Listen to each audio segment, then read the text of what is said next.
Good morning दोस्तों। आप सभी को मेरा good morning. Please my channel subscribe.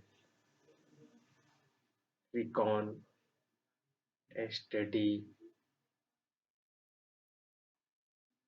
Recon study academy. Please कल जो मौलिक अधिकार राइट्स ऑफ इक्वेशन के पहले तक हुआ था, आज मैं वहां से शुरुआत। आज मैं शिक्षा का अधिकार बनाऊंगा। तो दोस्तों, शिक्षा का अधिकार जो है वो सर्वोच्च न्यायालय ने मोहनी जैन के मामले में शिक्षा के अधिकार को अनुच्छेद 21 मोहनी जैन के मामले में अनुच्छेद 21 के अंतर्गत एक मूल अधिकार घोषित किया गया है। शिक्षा का अधिकार फिर ध्यान से दोस्तों, सर्वोच्च न्यायालय ने मोहनी जैन के मामले में शिक्षा के अधिकार को अनुच्छेद 21 के अंतर्गत एक मूल अधिकार घोषित किया गया था। अब संविधान संशोधन अधिनियम 2002 द्वारा अनुच्छेद 21 क के अंतर्गत शिक्षा के अधिकार को मौलिक अधिकार का दर्जा प्रदान किया गया है। मतलब अनुच्छेद 21 के अंतर्गत शिक्षा के अधिकार को मौलिक अधिकार का दर्जा प्रदान किया गया है।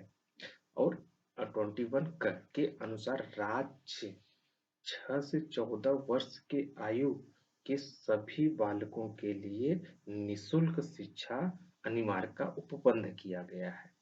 ध्यान से 19 का में 6 से 14 वर्ष की आयु के सभी बालकों और सभी राज्यों के मतलब पूरे भारत में सभी राज्यों को निःशुल्क शिक्षा का अनिवार्य किया गया है। अब अनुच्छेद आप 45 के बारे में जानिए। अनुच्छेद 45 का मतलब 6 वर्ष से कम आयु के बच्चों को देख रेख तथा शिक्षा देने का प्रयास करेगा। क्या करेगा दोस्तों? 25 का में 6 वर्ष से कम आयु के बच्चों को देख रेख तथा शिक्षा देने का प्रयास करेगा। अब आप आइए गिरफ्तारी और निरोध से संरक्षण, प्रोटेक्शन अगेंस्ट एंड डिफेंटेशन, संरक्षण प्राप्त होता है। ये जो है दोस्तों अनुच्छेद 22 के अंतर्गत आता है। गिरफ्तारी किए गए व्यक्तियों के अधिकार और स्वतंत्र से संबंधित है। 22 में ये मतलब जैसे कोई गिरफ्तार हो जाता है तो गिरफ्तार किए गए व्यक्तियों के अधिकार और स्वतंत्रता में उसकी आजादी में निहित है या संबंधित है। ठीक है। अब अनुच्छेद 22 में दोस्तों किसी व्यक्ति के किसी व्यक्ति के प्राण पे या फिर उसके दैहिक जीवन पे उसकी दैहिक आजादी की संरक्षित करता है। उसको क्या करता है दोस्तों? संरक्षित करता है। राइट्स अगेंस्ट ऑफ एक्सप्लोरेशन, शोषण और विरुद्ध अधिकार। अब आपको अनुच्छेद 23 से 24 के अंतर्गत बताऊंगा। तो अनुच्छेद 23 और 24 में क्या है? तो अनुच्छेद 23 और 24 शोषण के विरुद्ध मूल अधिकार प्रदान करता है। तो अनुच्छेद 23 और 24 के अंतर्गत वो शोषण के विरुद्ध अधिकार आपको प्रदान करता है। अनुच्छेद 23 में क्या है? मानव से दुर्व्यवहार नहीं करना। और अनुच्छेद 24 में क्या है? अंतर्गत कारखानों आदि में बालकों को नियोजन पर रोक लगाया गया है। अनुच्छेद 24 में क्या है दोस्तों? अंतर्गत कारखानों, जो कारखाने चल रहे हैं, जो चालू प्रक्रिया में है, और कारखानों में बालक मतलब छोटे बच्चे मतलब के नियोजन वहां वो काम नहीं कर सकते, उसके लिए रोक लगाई अनुच्छेद 24 में है। अब बालकों के नियोजन का प्रतिषेध क्या है? मतलब बालकों को नियोजन के बारे में बताना है कि बालकों को कितने प्रकार से बचाया गया है। अनुच्छेद 24 में है। अनुच्छेद 24 14 वर्ष से कम आयु के बालकों को किसी कारखानों या अथवा अन्य किसी जोखिमपूर्ण कार्य में आप काम उनसे नहीं करवा सकते या फिर उनसे गलत काम कुछ नहीं करवा सकते। बच्चों के लिए ये अधिनियम 8 अधिनियम पारित किए गए हैं जो कानून रूप से पूर्ण मान्य, संविधान में हमारा इसका संश्लेषण है। पहला क्या है? ध्यान सुनिए दोस्तों। पहला, बालक नियोजन अधिनियम 1938 में आया था। जो मैं सन बताऊंगा उस सन को दोस्तों अच्छे से ध्यान से सुनिएगा। बालक नियोजन अधिनियम 1938 में आया था। कब आया था दोस्तों? बालक नियोजन अधिनियम 1938 में आया था। दूसरा क्या है दोस्तों, बालक कारखाना भारतीय कारखाना अधिनियम 1948 में आया था। इसको डबल स्टार कर लीजिएगा दोस्तों, ये जो सन मैं बता रहा हूँ इसको डबल स्टार कर लीजिएगा। भारतीय कारखाना अधिनियम 1948 में आया था। और बागान श्रम अधिनियम 1951 मतलब 1951 में बनाया गया था। और चौथा क्या है, खान अधिनियम खान अधिनियम 1952, ये भी डबल स्टार कर लीजिएगा दोस्तों, 1952 में बनाया गया था। और वाणिज्य पोत परिवहन अधिनियम वाणिज्य पोत परिवहन अधिनियम 1958 में बनाया गया। कब बनाया गया दोस्तों, 1958 में बनाया गया था। अब इसका छाठवां देखना दोस्तों, मोटर परिवहन कार्यकार अधिनियम कब बनाया गया था दोस्तों, 1961 में बनाया गया था। 1900 कब बनाया गया दोस्तों, 1961 में बनाया गया था। शिशु अधिनियम 1966 में बनाया गया दोस्तों। कब बनाया था शिशु अधिनियम, 1966 में। एक बार से फिर से देख लीजिएगा, पहला बालक नियोजन अधिनियम कब बनाया गया दोस्तों, 1938 में बनाया गया। दूसरा भारतीय कारखाना अधिनियम कब बनाया गया दोस्तों, 1948 में बनाया गया। तीसरा बागान अधिनियम बागान श्रम अधिनियम कब बनाया गया दोस्तों, 1951 में बनाया गया। और चौथा खान अधिनियम कब बनाया गया दोस्तों, 1952 में बनाया गया। छठवां वाणिज्य पोत परिवहन अधिनियम कब बनाया गया दोस्तों, 1958 में बनाया गया। छठवां मोटर परिवहन कार्यकार अधिनियम कब बनाया गया दोस्तों, 1961 में बनाया गया। शिशु अधिनियम कब बनाया गया दोस्तों, 1966 में बनाया गया। और सातवां बालक श्रम और प्रतिरोध का अधिनियम कब बनाया गया दोस्तों, ये 1966 में बनाया गया दोस्तों। दोस्तों राइट्स ऑफ फ्रीडम, आपकी आजादी के बारे में बताऊंगा। आपको कौन कौन से अधिकार हैं आपकी आजादी जीने के लिए। जो अनुच्छेद 25 से 28 जो अनुच्छेद 25 से 28 के अंतर्गत या उसके निहित उसके अंतर्गत आता है। समस्त नागरिकों को विचार, अभिव्यक्ति, विश्वास, धर्म, उपासना की आजादी का संकल्प व्यक्त किया गया है। इसमें 25 से 28 के अंतर्गत के अनुच्छेद में। अब अनुच्छेद 25 से 28 सभी व्यक्तियों के लिए, चाहे वह भारतीय या विदेशी, धार्मिक आजादी के अधिकार को प्रत्याभूत करता है। क्या करता है दोस्तों, सभी व्यक्तियों के लिए, चाहे वह भारतीय हो या विदेशी, या धार्मिक आजादी को प्रत्याभूत करता है। और अनुच्छेद 26 में क्या है, धार्मिक संप्रदायों को धार्मिक के प्रबंध की आजादी प्रदान करता है। धार्मिक संप्रदायों को धार्मिक प्रबंध की आजादी प्रदान करता है। जैसे हिंदू है तो अपना मंदिर मस्जिद बनवा सकता है, मुस्लिम है तो अपना मस्जिद बनवा सकता है, ईस है तो अपना ईसाई लोग हैं तो क्रिश्चियन लोग हैं तो अपना जिस भगवान को मानते हो, और सिख लोग बाबा जिस जिस जिन लोगों को मानते हो वो उनका उनका धर्म है, उनका उनका वो अनुच्छेद 26 में उनको अधिकार मिला हुआ है। और अनुच्छेद 27 में क्या है दोस्तों, धर्म की अभिवृद्धि धर्म की अभिवृद्धि को धर्म की अभिवृद्धि करों को मतलब करों को छूट की आजादी मतलब देता है। आप धर्म का तो उसमें अभिवृद्धि जो उसके कर होते हैं, टैक्स नहीं लगेंगे आपको, ठीक दोस्तों। और अनुच्छेद 28 के अंतर्गत क्या आता है, शिक्षण संस्थान में धार्मिक स्वतंत्रता और सुनिश्चित करता है। क्या करता है दोस्तों, शिक्षण संस्थानों में धार्मिक स्वतंत्रता सुनिश्चित करता है दोस्तों, 28 अनुच्छेद 28 में। अब सांस्कृतिक और शिक्षा संबंधी अधिकार आपको बताता हूँ। जो संस्कृति है, जो अपने अपने कल्चर है और शिक्षा के संबंध में अधिकार बनाता हूँ, ये अनुच्छेद 29 से 30 के अंतर्गत आता है। तो आप अनुच्छेद 29 में क्या मिलेगा आपको दोस्तों, अनुच्छेद 29 के अंतर्गत अल्पसंख्यक वर्गों के हितों के संरक्षण प्रदान किया गया। अनुच्छेद 29 में क्या दोस्तों, के अंतर्गत अल्पसंख्यक वर्गों के हितों को संरक्षण प्रदान किया गया है। और वहीं अनुच्छेद 30 में क्या है, अल्पसंख्यक वर्गों के शिक्षण संख्याओं की स्थापना और प्रशासन का प्रदान मतलब प्रशासन का अधिकार प्रदान किया गया है। ये अनुच्छेद। दोस्तों अनुच्छेद 32 में क्या है, मतलब संवैधानिक उपचारों का अधिकार। उसमें क्या दोस्तों, संवैधानिक उपचारों का अधिकार। अनुच्छेद 32 में क्या है, संवैधानिक उपचारों का अधिकार है। तो अनुच्छेद 32 के तहत उपबंधित संवैधानिक उपचारों का अधिकार एक अत्यंत महत्वपूर्ण मूल अधिकार है। एक अत्यंत क्या दोस्तों, महत्वपूर्ण मूल अधिकार है। अनुच्छेद 32 को डॉक्टर भीम, इस टॉपिक पे अच्छे से ध्यान से सुनिएगा दोस्तों। अनुच्छेद 32 को डॉक्टर भीमराव अंबेडकर ने इसे भारतीय संविधान का हृदय और आत्मा कहा है। ये इसको ट्रिपल स्टार कर लीजिएगा दोस्तों, वेरी वेरी इंपॉर्टेंट टॉपिक है। अनुच्छेद 32 वेरी वेरी इंपॉर्टेंट है। डॉक्टर भीमराव अंबेडकर ने इसे भारतीय संविधान का हृदय और आत्मा कहा था, जो इंग्लिश में हार्ट एंड साउल होता है। हृदय और आत्मा कहा था। कौन कहा था दोस्तों? डॉक्टर भीमराव अंबेडकर ने कहा था।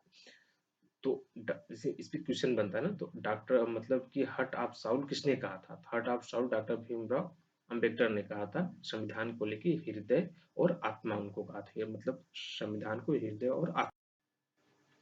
प्लीज माय चैनल सब्सक्राइब दोस्तों। अब मैं यहाँ तक हो गया, अनुच्छेद में 32 तक खत्म कर दिया। अनुच्छेद मौलिक अधिकार सब मैंने आपको पढ़ा के, आपको मैं अनुच्छेद 14 से लेके 32 तक बता चुका हूँ। आपको फिर से मैं रिपीट करा देता हूँ। पहला क्या है? भारत का संविधान और मूल अधिकार। तो पहला क्या है दोस्तों? तो दोस्तों पहला क्या है? समानता का अधिकार, जो 14 से लेके 18 में है। और दूसरा क्या है? स्वतंत्रता का अधिकार, जो अनुच्छेद 19 से लेके 22 में है। और तीसरा क्या है? शोषण के विरुद्ध का अधिकार, जो अनुच्छेद 23 लेके 24 में है। और चौथा क्या है? धार्मिक स्वतंत्रता का अधिकार, धार्मिक स्वतंत्रता की आजादी, जो अनुच्छेद 25 से लेके 28 में है। और पांचवा क्या है? सांस्कृतिक तथा शिक्षा संबंधी अधिकार, जो अनुच्छेद 29 से लेके 30 में है। छठवां क्या है? संवैधानिक उपचारों का अधिकार, जो अनुच्छेद 32 में है। बता देता हूँ कुछ क्वेश्चन जो महत्वपूर्ण टॉपिक्स है उनके बारे में बताने जा रहा हूँ। जैसे किस बात में कहा गया कि समता और स्वेच्छाचारिता एक दूसरे के कट्टर शत्रु है? ये किसने कहा था? ईपी रोयप्पा बनाम तमिलनाडु राज्य। ईपी रोयप्पा बनाम तमिलनाडु राज्य। किसने कहा दोस्तों? ईपी रोयप्पा बनाम तमिलनाडु। क्वेश्चन दोस्तों, अनुच्छेद 15 द्वारा प्रदत्त मूल अधिकार किनको प्राप्त है? ये केवल नागरिकों को प्राप्त है। किसको प्राप्त है? केवल नागरिकों को प्राप्त है। अनुच्छेद 15(1) किसको नागरिकों के मध्य विभेद करने से रोकता है? ये राज्य को, मतलब भारत के सभी राज्य को, मतलब कि नागरिकों से विभेद करने के लिए रोकता है। कौन रोकता है? अनुच्छेद 15(1). तीसरा क्वेश्चन दोस्तों, समाज के कमजोर वर्गों के संरक्षण के लिए प्रावधान किस अनुच्छेद में दिया गया है? किस अनुच्छेद में दिया गया दोस्तों? 15(2). किस अनुच्छेद में? 15(2). क्वेश्चन फिर से ध्यान सुनिएगा। समाज के कमजोर वर्गों के संरक्षण के उपयोग का भेदभाव रहित अधिकार प्रदान किया गया है। ये अनुच्छेद 52 में दिया गया है। 15(2) में दिया गया है। नहीं दोस्तों, ये 15 में दिया गया है। 15 में इसमें दिया गया दोस्तों, 50 में दिया गया है। 15 में दिया गया है दोस्तों। ये कौन से किस अनुच्छेद में दिया है वो दोस्तों? 15 में दिया गया है। और तीसरा क्वेश्चन, किस अनुच्छेद के तहत राज्य को यह शक्ति प्रदान की गई है कि वह स्त्रियों और बालकों के संबंध में विशेष प्रावधान कर सकता है? ये अनुच्छेद 15(3) के तहत। किसके तहत दोस्तों? 15(3) के तहत। किस अनुच्छेद के तहत राज्य को यह शक्ति प्रदान की गई है कि वह स्त्रियों और बालकों के संबंध में विशेष प्रावधान किया गया? ये 15(3) में कहा गया है दोस्तों, के तहत कहा गया है दोस्तों। किस अनुच्छेद के तहत राज्य को सामाजिक किस अनुच्छेद के तहत राज्य को सामाजिक एवं शैक्षणिक दृष्टि से पिछड़ों वर्गों के लिए विशेष प्रावधान करने की शक्ति दी गई है? ये मतलब 15(15)(4) के तहत कहा गया है दोस्तों। मद्रास राज्य बनाम चंपाकम दो इराजन के मामले में दिए गए निर्णय के पश्चात कौन सा मूल अधिकार संशोधित किया गया? कौन सा मूल अधिकार संशोधन किया गया? भेदभाव के विरुद्ध अधिकार, अनुच्छेद। और क्वेश्चन आ गया दोस्तों, please my channel subscribe recon study academy please दोस्तों। किस अनुच्छेद के तहत वाक वाक एवं अभिव्यक्ति की स्वतंत्र स्वतंत्र मतलब अभिव्यक्ति की आजादी और प्रत्याभूत की गई? अनुच्छेद 19(1) क के किसके थ्रू दोस्तों? 19(1) क के थ्रू। किस अनुच्छेद के अंतर्गत वाक एवं अभिव्यक्ति की स्वतंत्रता का युक्ति युक्ति निर्बंधन हेतु आधार विहित किया गया है? अनुच्छेद 92 के तहत। अगला क्वेश्चन पूछ रहा हूँ, किस अनुच्छेद के तहत प्राण एवं दैहिक स्वतंत्रता का मतलब किस अनुच्छेद के अंतर्गत किस अनुच्छेद के तहत प्राण एवं दैहिक आजादी का अधिकार सुनिश्चित किया गया? अनुच्छेद 21(1). अगला क्वेश्चन, संविधान का कौन सा अनुच्छेद कार्योत्तर विधियों से संरक्षण प्रदान करता है? तो कौन सा दोस्तों? अनुच्छेद 20(1) में। अनुच्छेद 20(1) में किस अनुच्छेद के तहत दोहरे दंड से संरक्षण प्रदान किया गया है? ये कौन से दोस्तों? अनुच्छेद 22 के तहत किया गया है। आत्म अभिशंसन का सिद्धांत किस अनुच्छेद संबंधी से दोस्तों? ये अनुच्छेद 20(3) के तहत है। भारतीय संविधान द्वारा एक अभिव्यक्ति कौन सा संरक्षण प्रदान किया गया है? मतलब भारतीय संविधान द्वारा एक व्यक्ति को कौन सा संरक्षण प्रदान किया गया है? सीमित मात्रा में गिरफ्तारी और निरोध से। ठीक, किस अनुच्छेद के तहत यह प्रावधान किया गया है कि किसी कार्य को जो किए जाते समय निर्दोष हैं, बाद में विधि द्वारा दोषपूर्ण और अपराध नहीं घोषित किया जा सकता? वो अनुच्छेद 20(1) के तहत होता है दोस्तों। दोहरे दंड से क्या अभिप्रेषित है? मतलब दोहरे दंड के बारे में क्या आप जानते हैं? दोहरा दंड क्या है? किसी व्यक्ति को एक ही अपराध के लिए 2 या अधिक बार अभियोजन और दंडित करना। नेमो डिबेट विस वेक्चरी, इसके बारे में आप जानते हैं दोस्तों? का सिद्धांत किससे संबंधित? ये दोहरे संकट के सिद्धांत से संबंधित है। किससे संबंधित दोस्तों? दोहरे संकट के संविधान से दोस्तों संबंधित। किस अनुच्छेद के तहत यह उपबंध किया गया है कि किसी व्यक्ति को स्वयं अपने विरुद्ध साक्ष्य देने के लिए विवश नहीं किया जाएगा? ये अनुच्छेद 3 के तहत। ये किसके तहत दोस्तों? अनुच्छेद 3 के तहत। अमेरिकी संविधान के अनुसार कोई व्यक्ति अपने दैहिक स्वतंत्रता या फिर आजादी से किसके अनुसार वंचित किया जा सकता है? सम्यक विधि प्रक्रिया के अनुसार। किसके अनुसार दोस्तों? सम्यक विधि प्रक्रिया के अनुसार। किन मूल अधिकारों को आपातकाल की उद्घोषणा होने पर निलंबित या सीमित किया जा सकता है? अनुच्छेद 20 तथा अनुच्छेद 21 द्वारा प्रत्याभूत मूल अधिकार को लेकर। किसी व्यक्ति को उसके प्राण एवं दैहिक स्वतंत्रता से विधि द्वारा स्थापित प्रक्रिया के अनुसार ही वंचित किया जाएगा। यहाँ विधि द्वारा स्थापित प्रक्रिया से क्या तात्पर्य है? आप क्या समझते हैं? ऐसी विधि जो प्राकृतिक न्याय के सिद्धांतों के अनुरूप हो। ये मेनका गांधी बनाम भारत संघ का ये केस चल रहा है। लास्ट क्वेश्चन, किस वाद में विदेश यात्रा के अधिकार अनुच्छेद 21 के अंतर्गत किसके अंतर्गत दोस्तों? अनुच्छेद 21 के अंतर्गत एक मूल अधिकार घोषित किया गया था? मेनका गांधी बनाम भारत संघ 1978 में। ध्यातव्य है कि सतवंत सिंह बनाम सहायक पासपोर्ट अधिकारी 1957 के बाद में भी उच्चतम न्यायालय ने विदेश भ्रमण अधिकारों को अनुच्छेद 21 के तहत मूल अधिकार माना था। क्या माना दोस्तों? मूल अधिकार माना था। तो थोड़ा मैं आपको एप्सपा के बारे में बता दूं। इसके बारे में आप नहीं जानते हो। AFSPA क्या है? आप इसके बारे में क्या जानते हैं? एस्पा सशस्त्र सेना विशेष अधिकार अध्यादेश है। क्या है दोस्तों?